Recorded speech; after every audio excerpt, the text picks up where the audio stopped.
those pieces that are left, you know, cutting them for another piece to attach to it and rebuilding it from scratch. But the balsa is cheap. The wood is cheap, real cheap. It's the electronics that are expensive and the kit itself. But if you have the blueprints, you have the map, so to speak, on how to put everything back together, you just rebuy those same pieces again and reattach it. My older brother Max, he's really good at that. He's became really skilled at putting those model airplanes together. He even got to the point where he could modify them and make them better. I mean, he understood how they operate, the physics behind the physics of how the aerodynamics and stuff, and he could adjust them in his mind and being able to, you know, cut pieces off and shave things down and make him fly a little bit better to his liking. And he got really good at the sport side of it. He could take those. I don't know if you've ever seen the sport flyers or the freestyle flyers on TV, but he could literally get an airplane to fly down low to the ground and stall it real quick, right, like feet above the ground, like flying it up high, bring it down low right in front of him, and then stall it out and let it hang by its propeller off the ground just a few feet. So it's almost like a helicopter, just sitting right in front of you while it's dancing back and forth, like keeping it just enough speed so it doesn't go up or down. It's just hanging in midair. He got really good at that. You gotta, it's pretty exciting to watch it happen in front of you, and as much as you want to learn how to do it, to be able to control it yourself, it takes a lot of guts. And I must have been 10 or 11, and my uncle would take us to. We're in Fontana, California. For anybody who's out there who knows, and if they know we're along the route. We're along the Route 66, and right up off of Cottonwood and Route 66 Foothill. There used to be an old racetrack there. It was a raceway, like in the 70s, I think, 60s or 70s. But when I went there, it was abandoned. It was like an abandoned. It was just like a huge fucking parking lot, and like every Sunday, my uncle would take us out there, man, and we'd see they'd be out there with little RC cars and be out there with helicopters and airplanes and stuff, you know. So when you were talking about your brother doing that and stuff, you know, I don't remember seeing that particularly, but I remember them doing the tricks.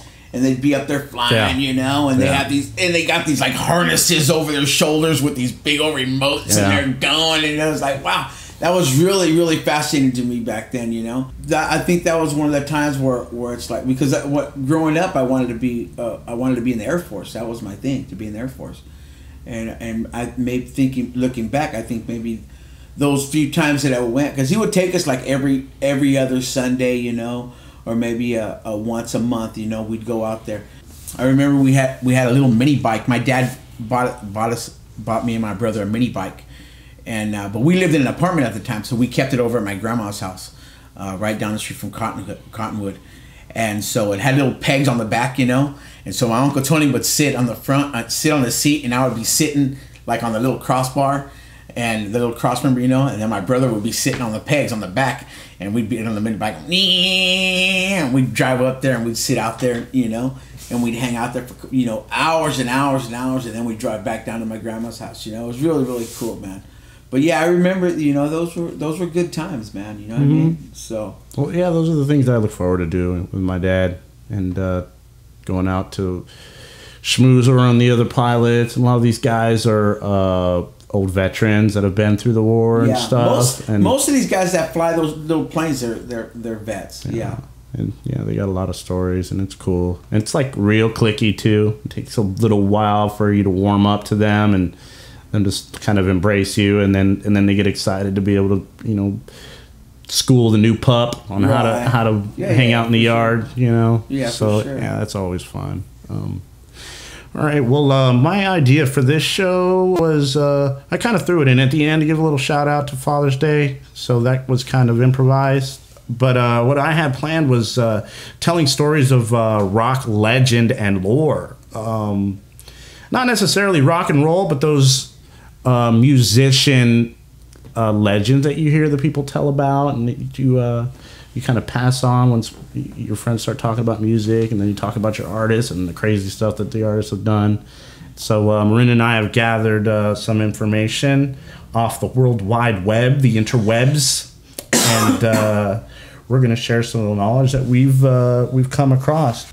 When I grew up, I found it hard to fit in, and when one of my best friends, Scott Feltwell, took the time to kind of educate me in what was cool. MTV was kind of exploding at the time, and he had an older brother that was into metal when metal was blowing up and starting to get momentum. Heavy metal, rock and roll.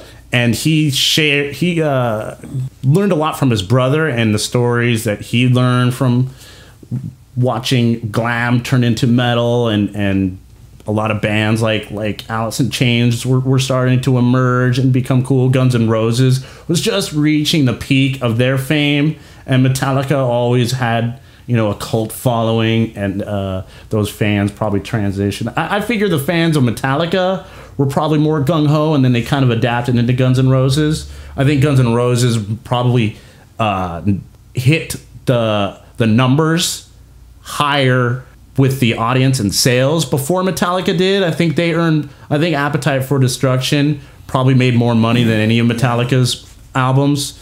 But Metallica was out first, weren't they? Oh, yeah. So, like the very first song I ever heard of Metallica, this was, I was like 12 years old. Back then we had cassettes. I don't know if the audience these days knows what cassettes are, but we had cassettes, and you rewind them with your fucking pencil eraser and spin them and shit. So if you're from that era of what I am, the 80s, then you know what I'm talking about. The very first song I ever heard from Metallica was Phantom Lord. And it was just such a heavy fucking crazy riff, man. And from that point on, like literally my brain cells exploded in my head when I heard that song. And it was just that was my first introduction to speed metal. That was their last debut. Yeah, but no, and then Master of Puppets had come out, and that was my introduction to Master of Puppets. And then I got into the earlier Kill 'Em All and Creeping Death and so that was the earlier stuff. But I was introduced to them around the time of like I said, Master of Puppets, but that was my introduction to speed metal, dude. That was it. And what was cool for me was having something that people considered cool and a lot of people knew about, and that's the difference between, for me, popular music when I was growing up and popular music now. Yeah. When I was growing up, if I mentioned pirate radio, everybody knew about it. Everybody, and if I mentioned a song or a band that I heard on the radio, everybody knew about that music at the time. Well, they wouldn't even play like Iron Maiden, Judas Priest, and Metallica. They wouldn't even play. That wasn't even mainstream when I was growing up. You know what I mean? So I felt a connection to an underground culture. You know, now. Fuck 'em. You hear Iron Maiden and Judas Priest and Metallica. You hear them on the radios and stuff like that. But back when I was growing up, KCAL and KLOS, they weren't playing that. You know what I mean? You had to go to like KNAC, and I don't know if you guys remember that. KNAC was a heavier. That was like a hard hitting station back then. You know what I mean? So I'd have to literally have my extra length antenna going from my roof, you know, to pick up KNAC. You know, but back then, that's what it was. It was, you know, now it's mainstream music. You know what I mean? But the point I'm trying to make is back then, you were to talk about a song you heard on the radio. I mean, Kiss FM was still around, KLOS was still around, but those were offshoots. They were connected in some way. Pirate Radio and KLOS played almost all of that music. You would hear the same types of songs, like classic rock once in a while. It was mainstream popular, like more of a hardcore sound coming out of those radio stations, but everybody was familiar with those stations. Now those stations are fading out and dying. Do you remember 9690 AM? And music like techno, music like like hip hop music, like this syntho or this weird organic like sound. There's so many different genres now, yeah, for sure, that they're losing touch. When back then it was more of like, okay, you're either heavy metal, punk, or R&B. Right? No, there were the ska kids, there were the punk kids, mod. But everybody knew the same music. Yeah. They're like, well, you like this song and these kinds of bands because you're this type of person. But I'm familiar with that subject matter, and we both can talk about it. Right. Now it's like I really have to take focus away from my genre to appreciate something out of the norm. For instance, I listen to like some alternative music, like Cake, if that was my band, and I wanted to talk to somebody who's obviously into hip hop, it's going to be really hard to even connect because there's no connections there. But the only connection there is the producing companies that are putting out that music. And to some of the music back then was so big on the radio, whether you listen to hip hop or rap or metal or whatever, you were bound to hear that music. You know what I mean? Like, I wasn't a big fan of rap, you know what I mean? But Boys in the Hood, you know, Eazy-E, NWA, Tupac, you know, and to this day, I'm not to say that because I'm not a big fan of what they do, you know what I mean? But I appreciate what they do because they went out there and did it, you know what I mean? But that music was so mainstream, and it hit the scene so fucking hard. You couldn't avoid it. You couldn't. If you didn't hear it on the radio, you'd hear somebody with a boom box. Literally, you know, this was before MP3 players and iPods and all this stuff. You know what I mean? Back then, people would literally go around and they have these huge boom boxes, 2 big speakers with a cassette player on it, and they'd be walking down the street and they're bumping "Boys in the Hood Are Always Hard," you know, and it's like, fuck, you were bound to see it, you know what I mean? It was there, you know, and that's one of the thing about mainstream, you know, when you hit that big, whether people love you or hate you, you know what I mean, they're gonna hear you. MTV was pretty much dictating what was popular, and it was weird how they kind of had Yo MTV Raps. Well, that eventually got it, but when MTV first broke, it was a lot of I don't want to say the Romantics, right, yes. Right, Cyndi Lauper, yeah, but bands like INXS, right, Duran Duran, those were popular, and but you knew all the songs. It was different, and then I mean, not to criticize it, but when rap got introduced to MTV, it was like a whole separate direction. Oh yeah, you can't really go both directions. I mean, there were the people that were just all about the music, but it was polarizing. When white people started listening to hip hop, you knew it was big.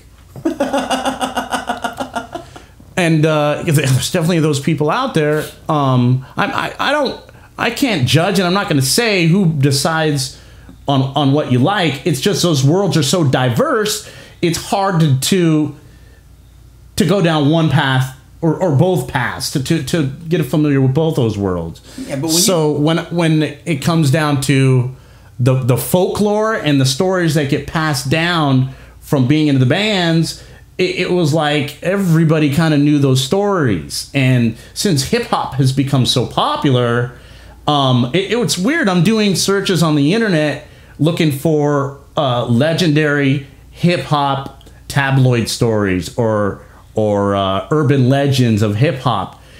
I'm coming up short, but I do like rock and roll legends, and I'm getting stories that date back to Iron Butterfly and Beatles and stuff. Right. It's weird how because they had enough time to build those legends out there, but I don't know if it's just that the stories are so well known that they're not really legends. They're just like history, pretty much. Like nobody. Well, there's still the conspiracy douchebags that are like, Tupac is still alive, but everybody knows he died. They know he died with Suge Knight. They know he died in Las Vegas. But you know he's in New York, man, playing basketball with Biggie. Him and Biggie are on a fucking basketball court right now, man, playing basketball. There's that. Yeah, right. No, he's in Memphis hanging out with Elvis. Yeah, man, shooting dope.